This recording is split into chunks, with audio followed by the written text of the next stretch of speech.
আচ্ছা, একজন সত্যিকারের বেস্ট ফ্রেন্ড বানাতে ঠিক কত ঘন্টা সময় লাগে? জানি তোমরা হয়তো বলবে যে এ আবার কেমন প্রশ্ন, কিন্তু বিজ্ঞান বলছে যে বন্ধুত্বেরও একটা অঙ্ক আছে। কারণ একটি সাইকোলজিক্যাল স্টাডি অনুযায়ী শুধুমাত্র পরিচিত কাউকে ক্যাজুয়াল ফ্রেন্ড বানাতে গেলে তার সাথে অন্তত 50 ঘন্টা সময় কাটাতে হবে। আর এরপর রিয়েল ফ্রেন্ড বা ভালো বন্ধুতে পরিণত করতে লাগবে আরও 80 ঘন্টা। আর সব শেষে কাউকে যদি তোমাদের জীবনের ক্লোজ ফ্রেন্ড বা বেস্ট ফ্রেন্ড বানাতে চাও, তাহলে তার সাথে আরও 200 ঘন্টার বেশি একটি কোয়ালিটি টাইম কাটাতে হবে। মানে এ তো বন্ধুত্ব নয়, এক প্রকার সময় ইনভেস্টমেন্ট।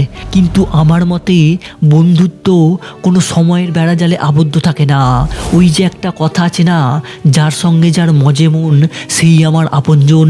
বেস্ট ফ্রেন্ডের ব্যাপারটাও ঠিক সেই রকম। এ ব্যাপারে তোমাদের কি মনে হয় সেটা তোমরা কমেন্টে জানাতে পারো।